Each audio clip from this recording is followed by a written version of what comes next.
哎呀，这穿什么东西？这人怎么穿这样？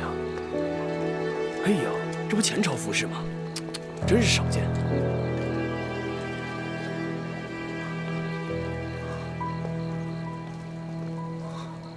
哎呀，你看看他穿的什么衣服呀？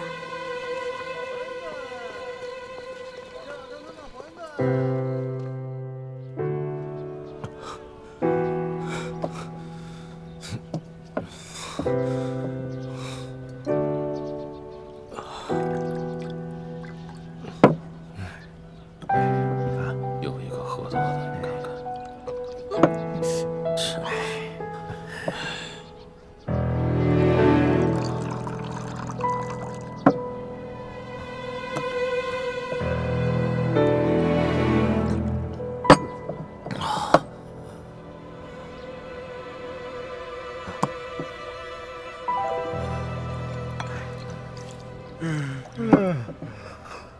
行，拿酒来。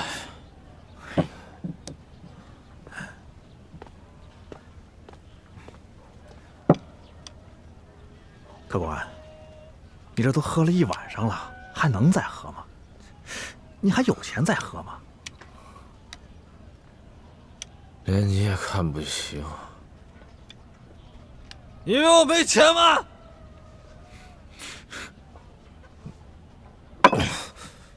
够了吧？够了，够了，够了，客官，只要您觉得小店的酒好，您随便喝啊。走去。啊！哎呦，哎，你看这人胆儿真大呀！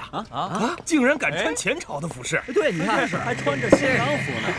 哎，咱们走，走。哎，来，你们说，这人会不会是乱打啊？哎，要真是乱打，岂敢穿着前朝服饰公然上酒楼来招摇？我看不是哪个戏班的戏子，就是个疯子。对，有道理，有道理。哎，我看他可不像是疯子。你看他那副伤心欲绝的样子啊！你说他既然穿了新郎的服饰，他不去洞房花烛夜，跑来这酒楼干什么呀？对，我看呐，一定是新娘嫌他不中用，将他赶出去了。我跟你们说啊，这说明啊是这新娘子别有所爱，逃婚去了。那这个男人岂不成了一个大乌龟？王八！给我滚！他说什么？给我滚！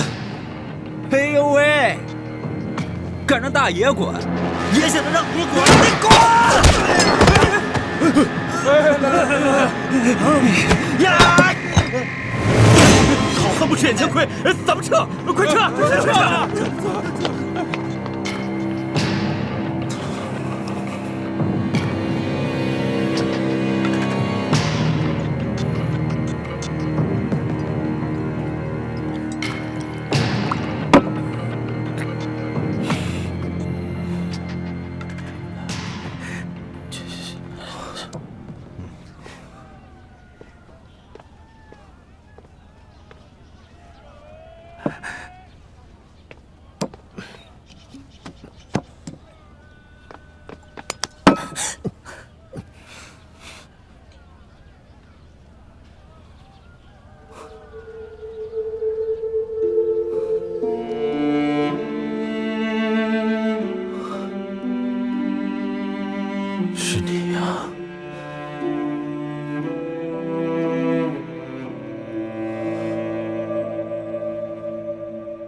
酒，我要喝酒，给我酒，给我酒，我的酒呢？哎，我的酒呢？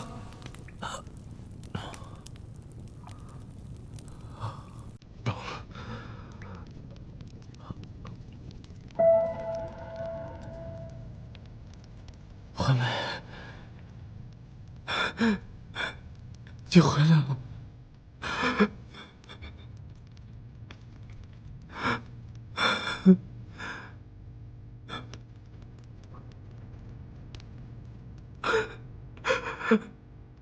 大师兄，你醒了。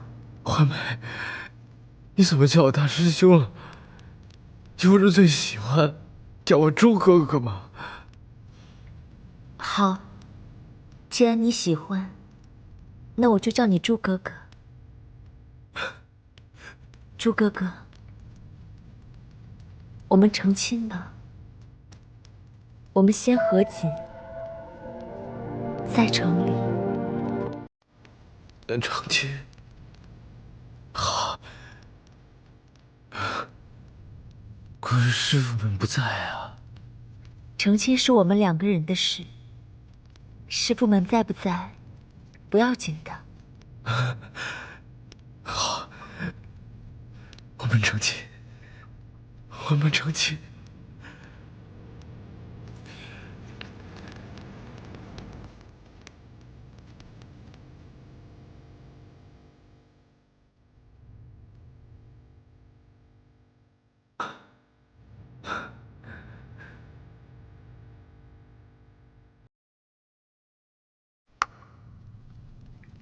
终于等到这一天了，我真的好开心，好欢喜啊！猪哥哥，我也是。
怎么是你啊？是我，当然是我。大师兄，我是真心爱你的，我愿意做你的新娘，我愿意嫁给你。不，你别这样，不可以。为什么不可以啊？大师兄，你别再想着小师妹了，小师妹已经跟着康熙走了，她的心里眼里只有康熙皇帝，没有你，你怎么那么糊涂啊？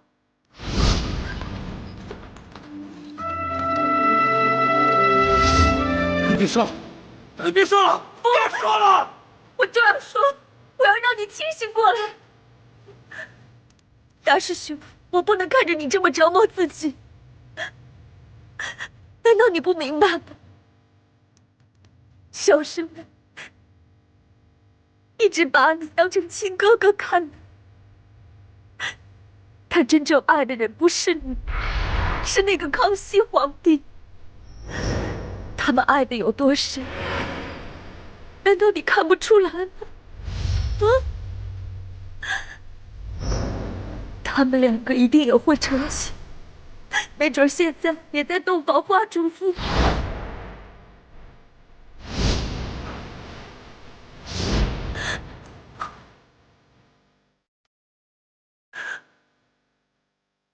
大师兄，你醒醒吧！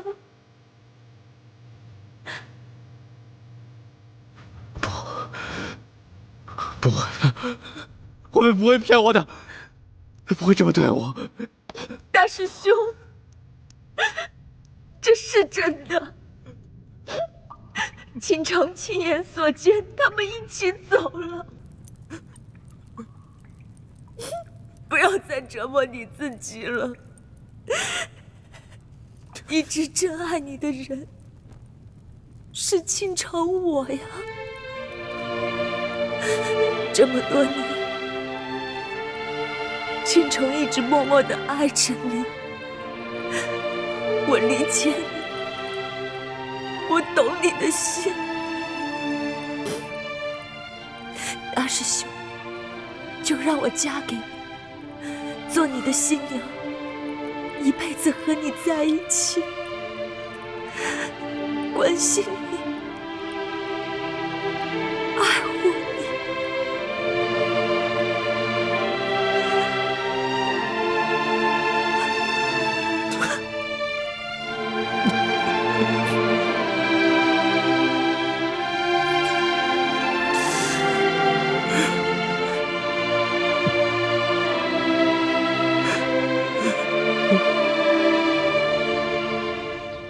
皇上本来跟哀家说的好好的，只是为了收服人心，才暂时呢放了朱次圈等人。怎么就斗起来了呢？这若不是朱次轩此前先受了重伤，那皇上岂不是危险了吗？太皇太后都不用担心，皇上应该不会有什么危险的。奴才已经做了周密的安排，一发现有什么情况不对，他们会立马冲出来保护皇上的。你还有脸说呀？啊，如此大事你都不来向哀家禀报啊？你还不加以劝阻啊？就这么由着？皇上任性啊！太皇太后，您真是委屈奴才了。这皇上为了怕奴才走漏风声，一直都不让我离开他的视线。再说了，皇上的脾气您是了解的，那哪是奴才能劝得住的呀？皇上啊，他原来可不是这个样子，都是这个李欢呐，把他蛊惑成这个样子。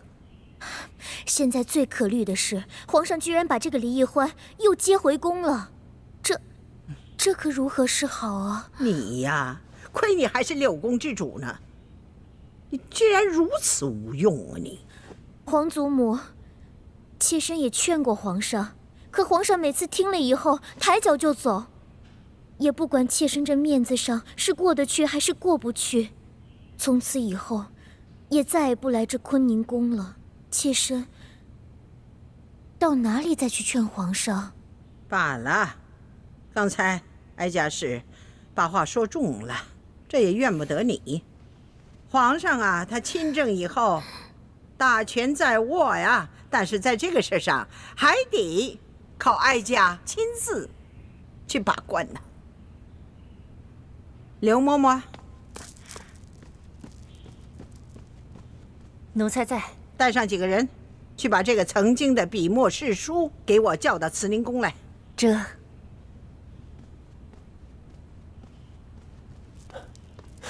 太皇太后啊，您要见着李易欢，那奴才也不方便待在这儿了，奴才就先告退了。万一要是传到皇上那儿，皇上会怪奴才多嘴的。你也去吧，以后再有什么事情，还得要你及时向哀家禀报啊。这皇上真的身边不能缺少像你这样的忠心耿耿、不怕给皇上纠错的人呐。多谢太皇太后，奴才告退了。奴才告退。哎呦，这个李玉欢呐，居然还敢回来，真把这紫禁城当成想来就来，想走就走啊，有这么随便的吗？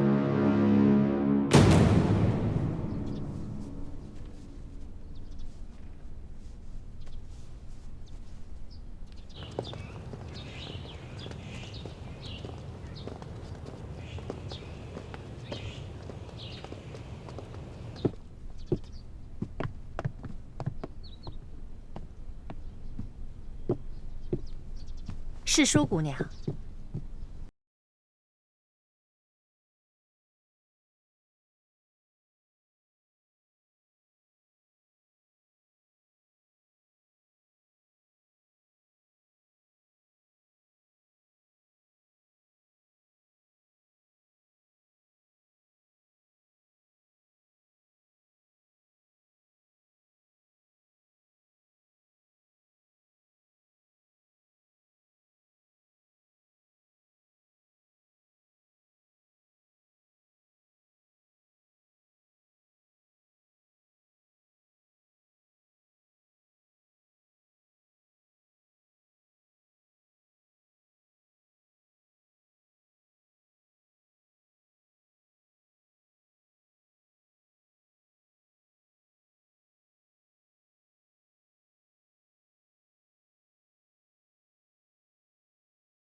今天他就是真的病了，抬也给我抬到慈宁宫去。这大胆！奴婢给皇上请安，皇上急驾。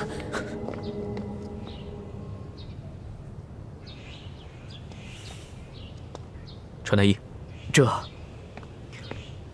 刘嬷嬷，你的胆子很大呀，居然敢对世淑姑娘如此无礼！奴才该死，奴才该死！是太皇太后，她要宣世淑姑娘去慈宁宫的，请皇上恕罪啊！好了，你去回禀太皇太后，就是世淑姑娘病了，等她病情好转了，朕再陪着她，去给太皇太后她老人家请安。是。走。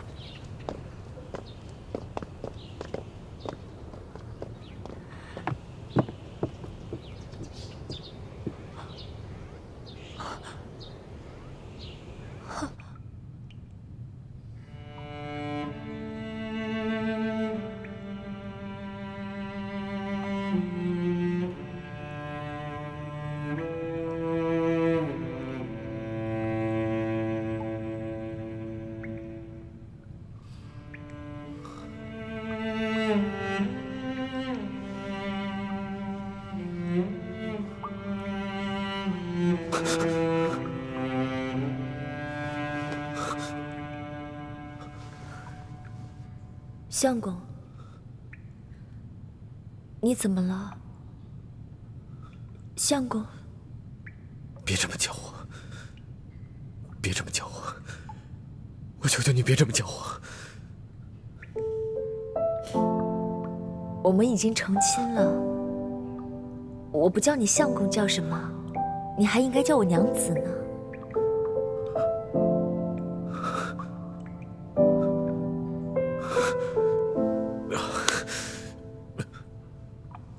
我的头好痛，头好痛。昨天晚上就是一场梦，昨天晚上就是一个梦，对不对？不对，昨晚不是梦，昨晚都是真的。我们行过礼，入过洞房，我们现在已经是夫妻了呀。我竟然背叛了小师妹，我还有什么资格去爱她啊？还有什么资格去爱她？相公，你没有背叛她，是她先背叛了你。她逃了你的婚，跟着康熙走了。她带给你作为一个男人最大的耻辱。她现在已经是康熙的女人了，不可能再回来了。不会的，我妹不会骗我的。她跟康熙回宫是有苦衷的，她不可能嫁给康熙的，她不可能这么对我。相公，你醒醒吧！你看看你背后的伤，这都是你为他才受的鞭刑。你的伤还没有痊愈，你就忘了疼吗？难道你又忘了，他任由你昏迷在荒山野岭，自己自私的跟着康熙走了，去追寻他自己的爱情，根本就不顾你的感受。别说了，别说了！你不要再自欺欺人了！别说了，别说了，你别说了！别说，别说了！你不要叫我相公，我也没办法把你当我的娘子。我的心里只有环梅，只有环梅，再也装不下其他的人。我说我不配做你的相公，你还是放不下的。就算他那么对你，你还是放不下的。是，不管他对我做什么，我都放不下他。我放不下他，我放不下他。既然你放不下他，那你为什么要接受我？为什么要跟我入洞房？你为什么要给了我希望，又让我这么绝望？你说。对不起，倾城，我真的放不下他。我对你来说，就是一具空壳，就是一个行尸走肉。你跟我在一起不会幸福的，而且我不能将错就错，否则环梅只能去跟着康熙了，我会害了她一辈子。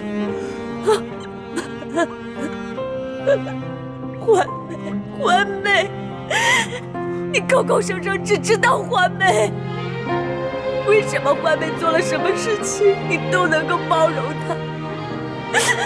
那我呢？不管我怎么对你真心，你都不接受我，你都在逃避我。我已经把我自己的一切都给了你，你却跟我说那是一个错误。你考虑过我的感受吗？你为什么要这么对我？为什么？为什么要这么对我？倾城，我什么都给不了你，那你杀了我吧，你杀了我吧。其实我早就不想活了，我这样活着好辛苦啊！我不能让义父失望，也不能让朱明联盟的人失望，我连死的资格都没有。我求求你，杀了我吧！你杀了我，对我来说是一种解脱。杀了我，我求求你杀了我！我真是想不到，朱慈轩，你对我竟然能绝情到这个地步！你还是我的那个大师兄吗？那个从小对我最关心、最温暖、最呵护我的大师兄吗？我本以为把自己嫁给你，就能永远跟你在一起，哪怕你不爱我，我不在乎，我只想跟你在一起，关心、照顾你一辈子。可我万万没有想到，你居然对我说，你宁愿死，都不愿意接受我。对不起，对不起。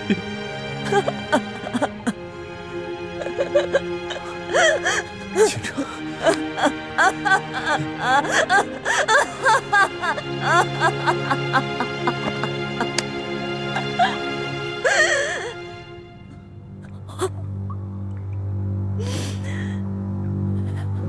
我薛倾城今日对天盟誓，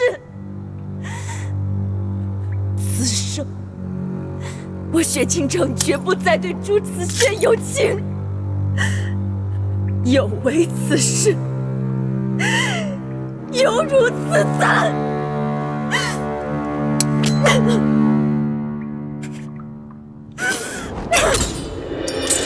大雪倾城淹没来时的路，当天明还来不及淹没痛苦，你选择躲在我的回忆里祝福，我却只能眼看着眼前起了雾。当大雪倾城淹没来时的路，当天明还来不及淹没痛苦，我选择拒绝解开心里爱的毒，你却只能聊聊我的无助。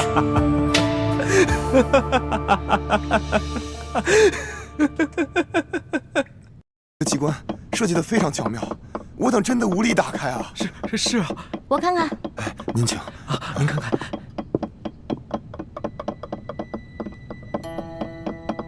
哎，赤树姑娘，你也会开机关啊？嘘，小声点啊，这事儿不能声张。这个机关我要是开不了的话，你俩手可就保不住了啊！是，我们不说。我这次要是开不开的话，千万别怨我啊！不会，能开。来，您请。哎，您请。天灵灵，地灵灵，保佑我一定要开啊！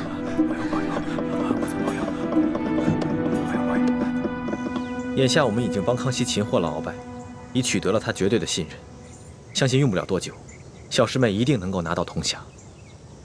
真没想到，事情进展得这么顺利。这10几年来，我们一直没能完成的任务，居然被你们几个月之间就完成了。看来你跟易欢真是我大明的福星，受天之庇佑啊！等找到铜匣，樊师妹和叶师弟再拿到1号金钥匙以后，我们就能取出藏宝图，招兵买马。到了那个时候，光复大明的大业就成功一半了。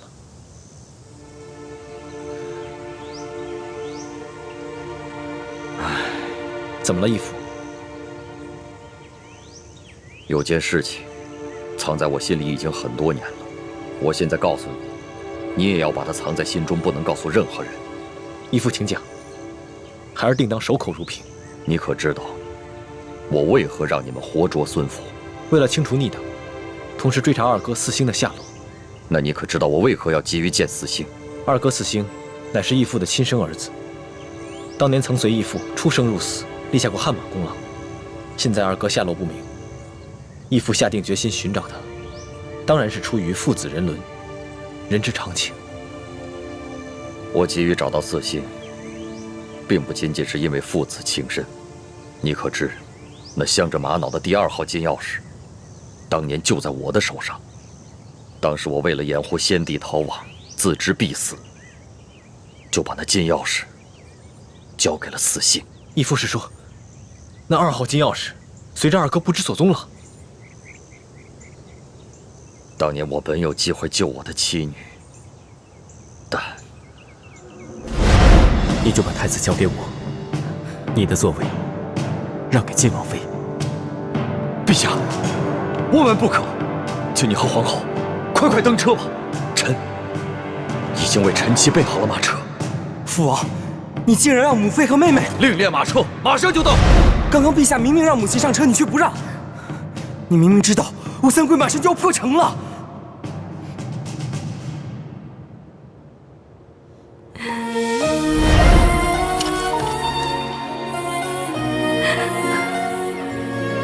什么？你要抛下母妃和妹妹不管？国难当头，顾不了我们自己的家。爹，可是没有可是，执行军令。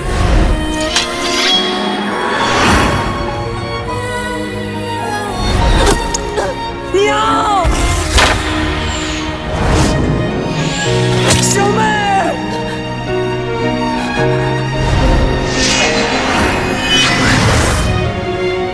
今往后，你不再是我爹。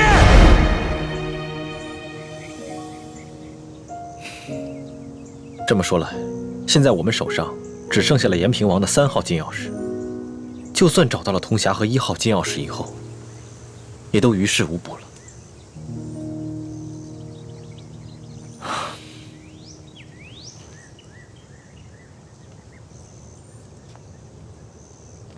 这么多年来，这件事情一直是我心头的一块大饼，我没敢告诉任何人。但现在，我不能不如实向太子禀报。都怪我耽误了光复大明的大业。义父千万别这么说。义父为我大明，为我朱氏，已经牺牲的够多了。义父，等我们找到铜匣和1号金钥匙以后，我们再一起寻找二哥的下落。四星多年来杳无音信，我怀疑，如今他早已不在人世，要不然就是故意隐藏起来，以此来惩罚我当年的狠心。义父，我们一定会找到二哥的，而且我相信，总有一天，他会理解你的苦衷，而苍天定会庇佑我大明。皇祖母，这只是一个小小的答应，居然敢动手打皇上。更不可思议的是，皇上居然还不予追究，还破例给他封了一个什么笔墨侍书的职位，给他加倍的疼爱。岂有此理！岂有此理呀！小小的笔墨侍书，竟敢在大庭广众之下去打皇上！李德福，这怎么？你怕皇上怪罪，不敢食言？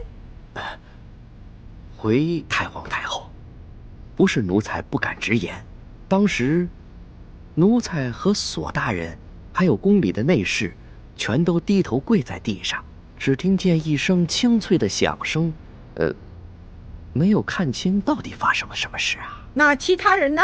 都没看见？这个奴才就不知道了。那声巴掌响，是皇上自己打了自己一下？当然不是。那就是皇上打了李一欢那个贱婢一下。也不是。这也不是，那也不是，你现在就跟本宫说清楚，这一巴掌到底是怎么回事？皇后娘娘，奴才是实话实说，当时确实奴才没有看见李欢打了皇上一巴掌。这皇上有严令我们不许多嘴，所以奴才不敢妄加猜测呀。你这个老滑头！李德福啊，看来你真是有点老眼昏花了，该瞧到的你都没瞧到。太皇太后恕罪，奴才该死，请太皇太后责罚。李德福，你可是这宫里的老人了啊！你说说，冒犯了皇上，该当何罪？回太皇太后，冒犯皇上，那是死罪。那动手打了皇上呢？这奴才在宫中30多年了，还从未见过如此胆大包天、不知死活之徒，所以无旧例可循。但显然当处以极刑，诛灭9族。李德福啊，你若不是皇后禀报了哀家，你还在那儿装聋作哑呢。奴才该死，奴才该死！哎呀，李德福啊，李德福，你服侍了哀家已经整整30年之久了。你可知哀家当下最担心的是什么？最害怕的是什么？奴才不敢妄加猜测。鳌拜专政，让我担心，但是我不怕。这吴三桂以兵自重，哀家也担心，但是也不怕。哀家最怕的是这宫里头再出现一个像董鄂妃这样的狐妹子，怕会毁了皇上，毁了我大清江山呢。太皇太后，您请放宽心，那李一欢她成不了董鄂妃，她是个汉女，况且自幼又定了亲，一旦她的未婚夫出游回来，那李欢就该出宫完婚去了。这汉女怎么了啊？定了亲又怎么了？当年这海兰珠就嫁过人，这太宗皇帝不照样爱若珍宝吗？董鄂妃一样，她还是先帝的弟媳呢，那先帝不是照样为她神魂颠倒了吗？这李易欢呐，比起这海兰珠啊、董鄂妃呀，真是有过之而无不及呀！居然还敢打皇上，啊！皇上连这个都能忍，这说明把他纵容到什么地步了啊！李德福啊，这可是天大之事啊！你居然没向哀家禀报！奴才该死，奴才该死。不过，奴才也着实冤枉。这李易欢，他入宫之后，也未见得如何受宠啊，只不过册封了个答应。可是，谁想到，竟然到了今天这个地步啊！可见呢，这个李易欢是一个险毒之人呐。皇祖母，你可千万不能再纵容这个贱婢李易欢了，否则，只怕您担心的事情又要重蹈覆辙了。放心吧，只要哀家在，任谁他也翻不起这个波澜来。都过了1个时辰了，世叔姑娘，你到底行不行啊？哎呀，别催我了，恐怕我们的手是真的保不住了。是啊，能不能不要那么绝望啊？我有种预感，我很快就能打开，很快。这真的假的啊？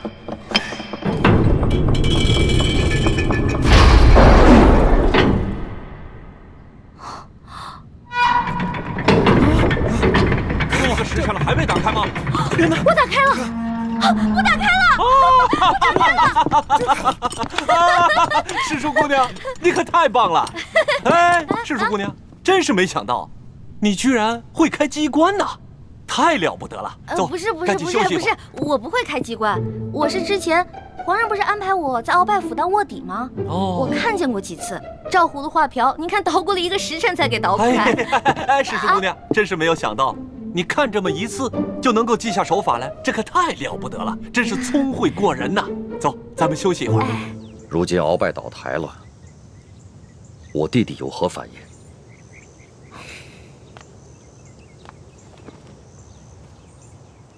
叔父应该是受了鳌拜大补丸的控制，所以未必是真心在为鳌拜办事，不过是为了保全性命，成了鳌拜的内奸。眼下鳌拜被关进了天牢，没有把他供出来，我们也没有揭穿他，所以康熙也未曾怀疑过他。眼下他在宫里的日子，也算是风平浪静。那，如果我向他表明身份，以你对他的观察，他是否会认我这个亲大哥？是否会弃暗投明，加入我们光复大明的联盟？这个很难说。我曾经试探过他几次，他常常感慨自己孤身一人，似乎十分想念从前的亲人。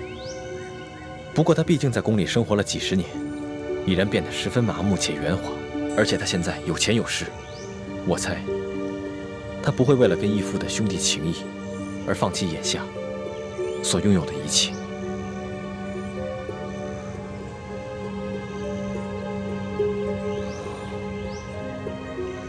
好吧，那就再慢慢观察观察。哎，世叔姑娘，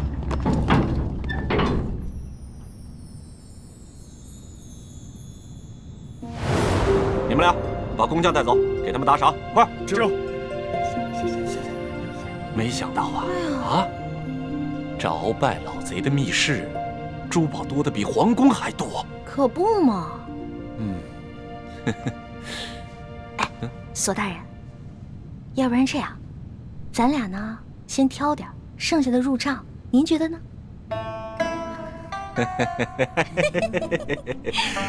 这和世叔姑娘一起办案，真是太开心了。是，您那边，我这边，怎么样？行动！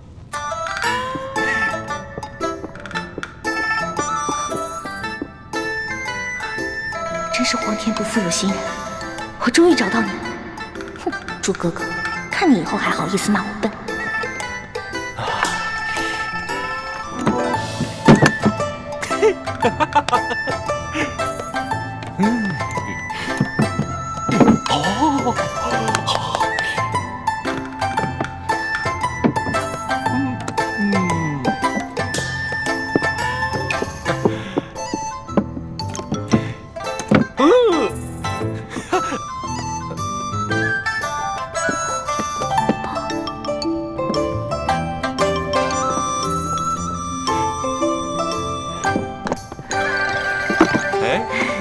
赤树姑娘，你这就挑好了？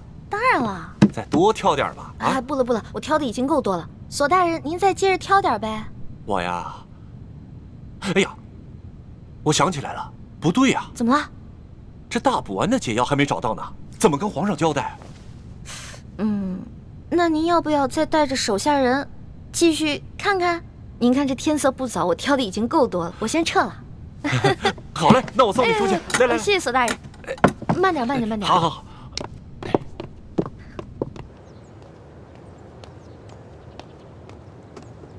李太医，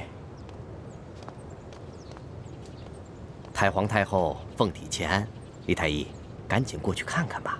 好，卑职这就过去。公公将来告老还乡的时候，可否会回陕西榆林去安享晚年啊？不回去啦，没有亲人的家乡还算什么家乡啊？公公在这世上，当真连一个亲人都没有吗？本来是有个孪生哥哥，但几十年杳无音信，恐怕早已死在乱军之中了。万一公公的哥哥吉人自有天相，还活在这个世上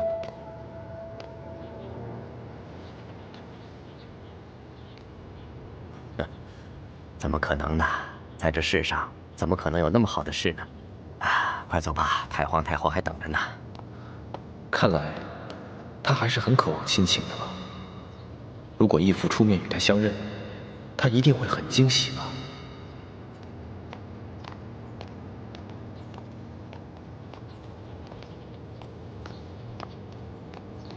公公，太皇太后的病一向是院判大人亲自救，今日怎么突然选我这个排名最末的太医？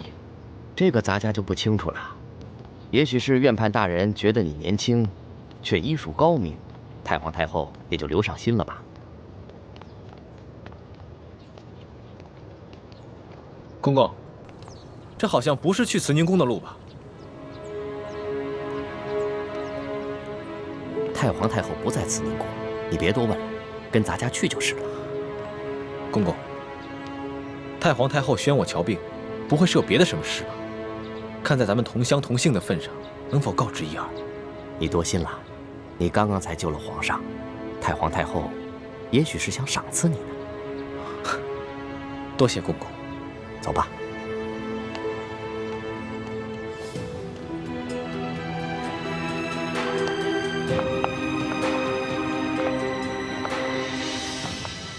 厉贵人，您吉祥。李公公安好。微臣参见厉贵人。李太医免礼。谢厉贵人。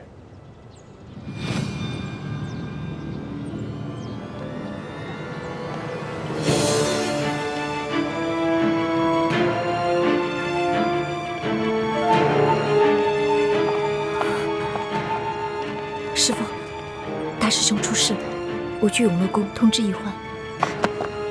你千万要沉住气，不得万不得已，不要暴露自己的身份，知道了？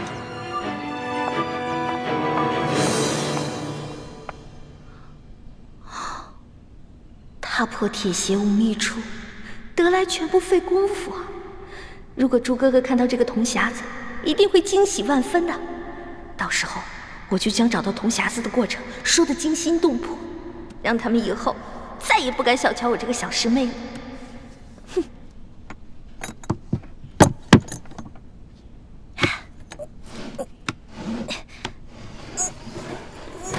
一欢，谁？一欢，快去救大师兄，快啊！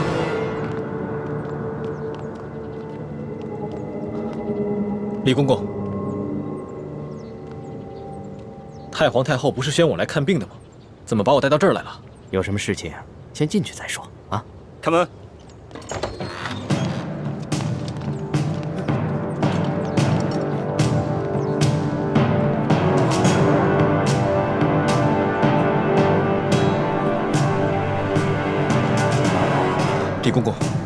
到底是怎么回事？太皇太后懿旨，将你们这些捉拿鳌拜有功的人聚在一起，每个人赐一杯御酒。龙小弟，我求求你去救救我哥哥，还有那些工人吧。他们犯了什么错？他们不就是看我打了你一巴掌吗？可是，他们就要因此失去自己的性命吗？这不公平啊！朕已经吩咐过所有人守口如瓶了，没想到还是传到了太皇太后的耳朵里去了。现在太皇太后已经下了懿旨，朕也不好公然对抗她的权威啊。太皇太后的权威，难道比那些人的性命还要重要吗？太皇太后要维护的是皇权的威严，这是紫禁城，有很多规矩，不仅这里的大小奴才要遵守，连朕也必须得遵守。祸是我闯的，跟他们没有关系。之前打了你一巴掌，你打我吧，打我多少下都行。你别闹了，你以为这是小孩子过家家呀？现在做什么都来不及了，太皇太后不会放过你的。等她处理完你哥哥那些人，就会轮到你了。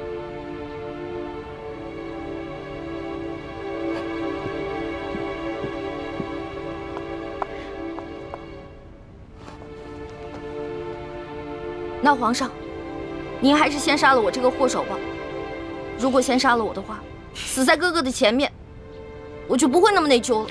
易欢的易欢，你还老说自己是朕的老大，一到这种危险的时刻，你就这么没出息的以死相要挟。您现在是高高在上的皇上，我只不过是一个小小的奴婢，我只能求您大发慈悲，饶了我哥哥。少说的那么可怜，你什么时候把朕当过皇上？不一直把朕当成你那个结拜小弟吗？奴婢再也不敢不知天高地厚了。您现在是皇上，不是奴婢的龙小弟。皇上，之前都是奴婢错了，要罚你就罚奴婢吧。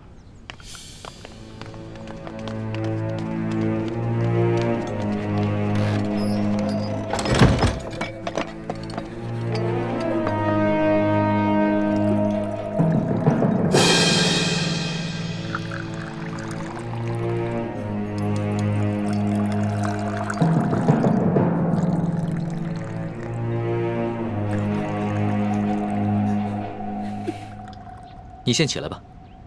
我不起。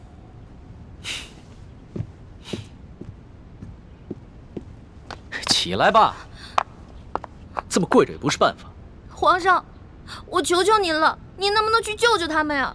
如果他们因为我而死，我肯定会内疚死的。楼下，皇上，你就救救他们吧。人自然是要救的，但你倒是说说，这要怎么说服太皇太后啊？您可以跟太皇太后讲齐桓公跟管仲的故事。当年，管仲为了救自家主子，向齐桓公射了一箭，但是那个箭正好射到了齐桓公的腰带上，齐桓公没有死。后来，齐桓公不计前嫌，任用管仲当了国相。管仲感激涕零，倾尽一生的才华，辅佐齐桓公，最后成为春秋五霸的首位。皇上，您不会连齐桓公都不如吧？论气度，朕自然是不输齐桓公的。可是你能比得了管仲吗？论治国之才，奴婢当然比不上管仲的一根汗毛。但是，你想招来人才容易，想找到像我这样陪你吃喝玩乐、赌骰子拼酒的人，可不容易啊。这个理由倒是很充分。只不过，早晚有一天你都要出宫嫁人，不能一辈子留在宫里陪着朕，那朕岂不是很吃亏？原来您是因为这个呀？那您现在想怎么办啊？跟朕说说你那个青梅竹马吧，他叫什么名字，长什么样，家世如何？这个属于奴婢自己的秘密，不能告诉你。那你总得告诉朕，他的外貌仪表、才华气度比朕如何？这个嘛，我也没法说。有什么不好说的？让你说，你说不就完了吗？那我真说了，你可不许生气啊！笑话，朕在你的心里度量那么小啊？他确实没有皇上您高贵俊逸，但是他很温柔，对我特别好，人很老实，我说什么他就做什么，我可以把他吃得死死的。不像你，今天说这个你开心了，明天说那个又得罪你了。那你爱他吗？二师傅，我头晕。师傅带你去休息啊。二师傅，玉环他是在装病，你千万别上了他的当。一会儿大家练完功，再罚你扎半个时辰马步。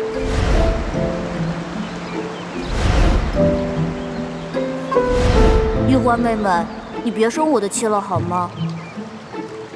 环妹妹，这个给你，我们和好吧。核桃酥。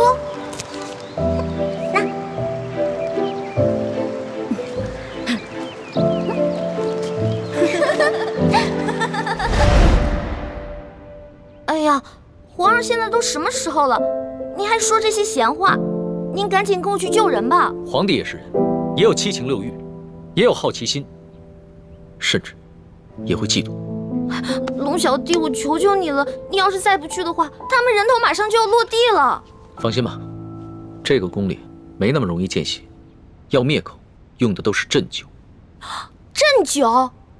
那你赶紧下旨吧。走，快去救他们！你先别着急，这太皇太后一下子从朕身边抓了10几个人，还需要等你过来求朕，朕才知道怎么做吗？朕虽然不好公然抗旨，但是早已命人准备了解药了。真的？那你不早告诉我？不对，你是不是得需要什么条件才能给我解药？当然。朕就想问你一个问题：你爱这个青梅竹马吗？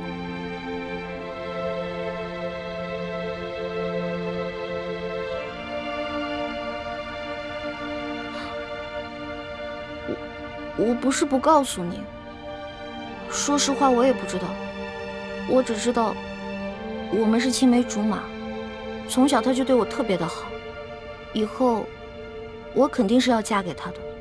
至于爱不爱，我自己心里也不清楚。哎呀，好了，我现在回答完了，你可以跟我去救人了吧？等一下，朕还有一个问题。你怎么那么多问题啊？你有话快说，有屁！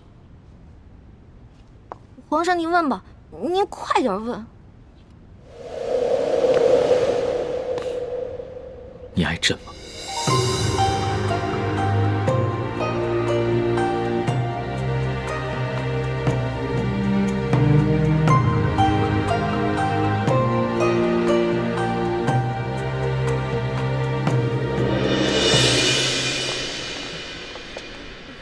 这是太皇太后赐给你们的御酒，你们每人各取一杯，享用吧。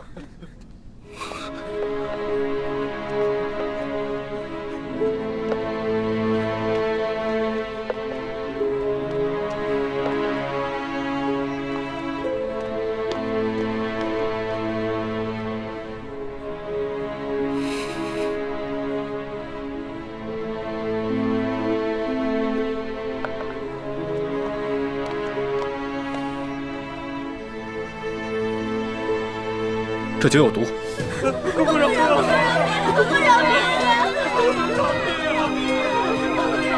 李公公，太皇太后为何要赐毒酒给我们？咱家也没有办法。事到如今，我就让你们做个明白鬼吧。都怪你们的运气不好，看到了不该看的场面。李公公，我们什么都没看到，不明白你在说什么。还请您帮我们向太皇太后求个情，饶了我们大家吧。咱家没有这个面子，更没有这个胆子。这太皇太后的懿旨既然已经颁下来了，谁都救不了你们了。这毒酒，你们喝也得喝，不喝也得喝。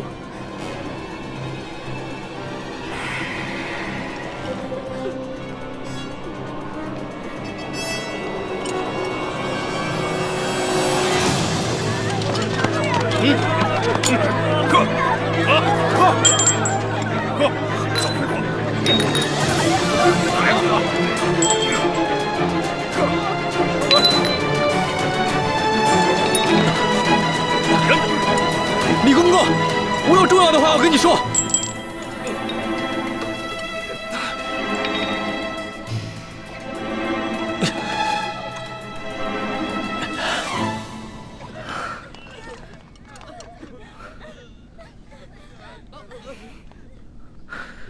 李公公，我知道你和我们一样，都服过大补丸，都是鳌拜埋在宫里的棋子。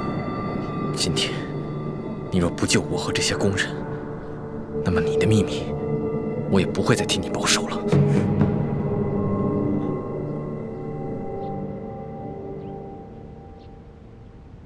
为什么不回答朕？我不知道怎么回答。如果我说实话，我怕你不开心，不给我解药；但是如果我骗你的话，那就是犯了欺君大罪了。你就照实了说，朕答应，不论如何都会救你的哥哥和那些宫人。真的？天子之语，金口玉言。不爱。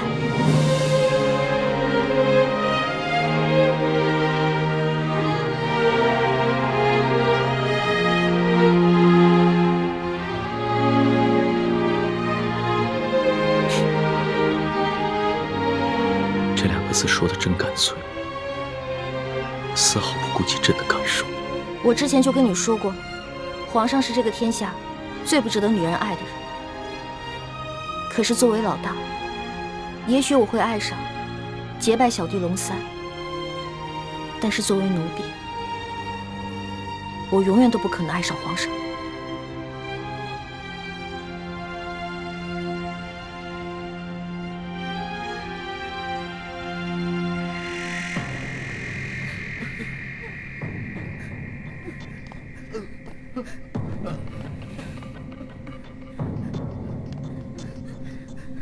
杀了他！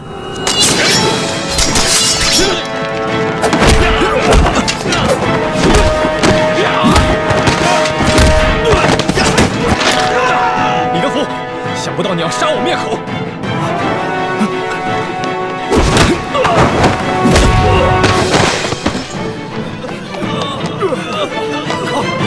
快追啊！站住！快！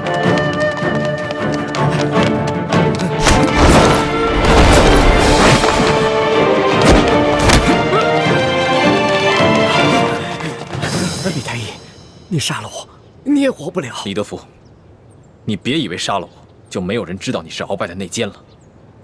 你别忘，我还有我妹妹易欢，我若是死了，她绝对不会放过你。李太医，你我都是同乡又同姓，我本来是想照顾你的，可是太皇太后这懿旨一下来，我们这些做奴才的，除了照办还有别的办法吗？我救了皇上的性命，又助皇上擒拿鳌拜，立下大功，太皇太后怎么可能不分青红皂白，就要置我于死地？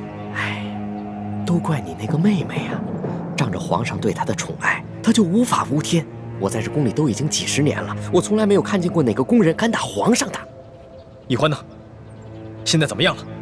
我不知道，但我知道太皇太后不会放过她。李太医，你先把我放了，继续替我保守秘密，让我去向太皇太后求情，我尽量求情，你看怎么样？那些宫人呢？哎呦，这都什么时候了？咱们都泥菩萨过河，自身难保，哪还有闲心顾及他们呀？不行，我不能眼睁睁看着这么多无辜的人丧命。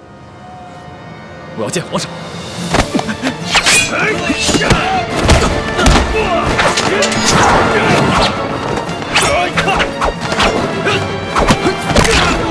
住手！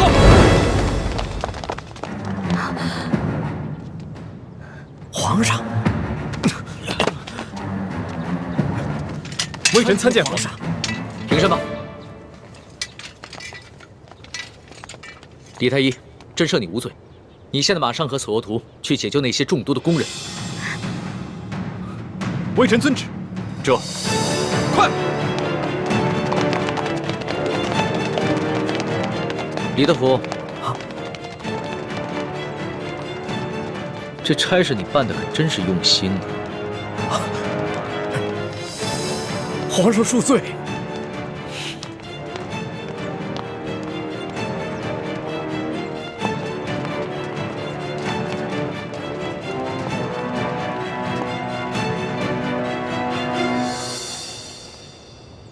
石叔姑娘，老奴也是实属无奈，石叔姑娘您大人大量，不要记恨老奴啊。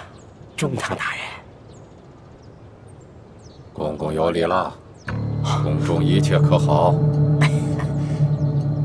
中堂大人，您放心吧，一切尽在中堂大人的掌控之中。皇上好吗？皇上现在还是每天跟一些小伙伴们摔跤玩耍，无心朝政。他那都是故意做给老夫看的吧？当年顺治爷临终托孤的景象，老夫是历历在目。不过如今皇上翅膀硬了，不把我等老臣看在眼里了，是时候给他点教训了。啊，那中堂大人，您的意思是？每日给皇上一盅补药吧，接着看着他喝下去，懂了吗？奴才懂，奴才懂。你是如何知道的？公公，我这口技练得还不错吧？原来那晚你也在马车上，那你是如何知道是我？公公啊，虽然您那天行事谨慎，带着黑纱，我看不清您长什么样子，但是我看到了你耳朵后面那颗痦子，所以我还是认出了是公公您。李欢，太皇太后果然说的没错，你真不是一个简单的小丫头。可是李公公啊，这太皇太后也看错了您啊，您也不是一个忠心的奴才啊。你到底想怎么样？李公公，您知道的，我这个人啊是不会害别人的，但是我最讨厌的就是那种害人的人。所以只要您不对我们兄妹两个起什么歹心，那我们自然不会对您怎么样。但如果您的心里对我们兄妹两个……皇上，等等我。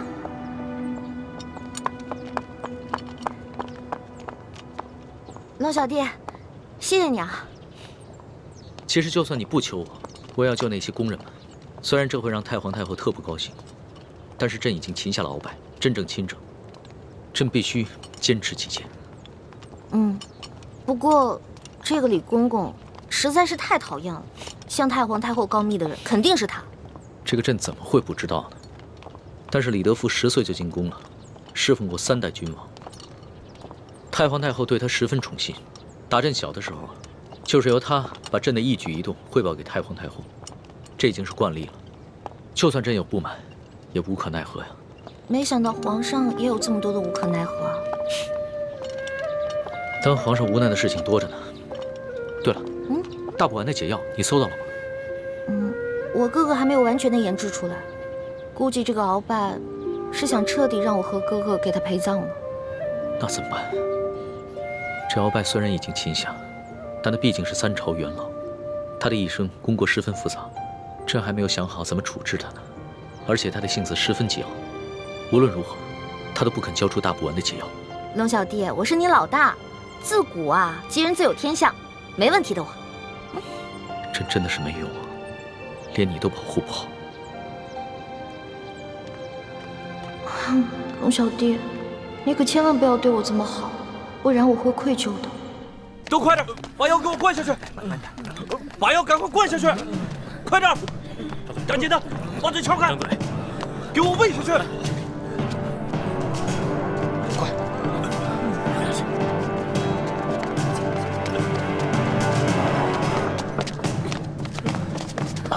皇上不必多礼，先救人吧。快救人！皇上，我已经安排他们把药都给灌下去了。那他们是不是得救了？药已经喂下去了，命是保住了，但是什么？但是，这酒毒性实在太烈了，纵然服下解药，毒素也早已侵害了他们的咽喉。从今以后，他们再也不能说话了。张嘴。你是说，他们以后都是哑巴了？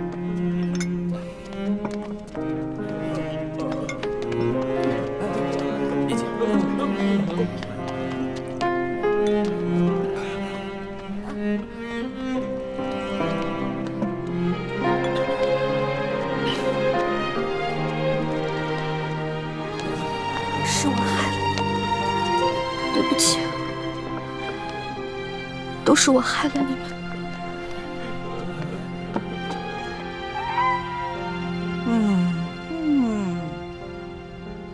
哎呀，李德福啊，连这点事你都办不好，你真是不中用啊你！太皇太后，您息怒。奴才跟纳赛正要把事情办好的时候，皇上跟李易欢突然来了。皇上让奴才放人救人，奴才哪敢不遵从啊？哎呀，皇上是中了李易欢的毒了，中毒不浅呐。这样吧，你把这个李易欢给我叫过来。谨遵太皇太后懿旨。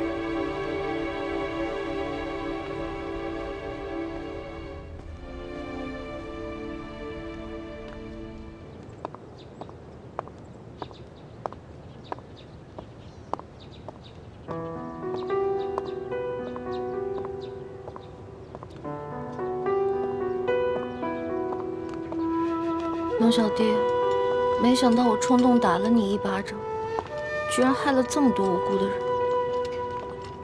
朕也没想到事情会发展成这个样子。在朕的心中，一个好皇帝，与其让臣民们畏惧，不如让臣民们敬爱。难怪人们都说伴君如伴虎。你现在明白为什么我说你是全天下最不值得女人爱的男人了吧？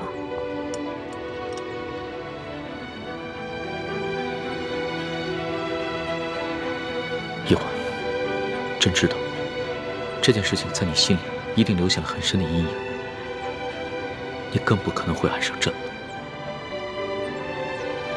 也许这皇宫确实不适合你，你应该出宫去嫁给你那个青梅竹马的未婚夫，可能会更幸福。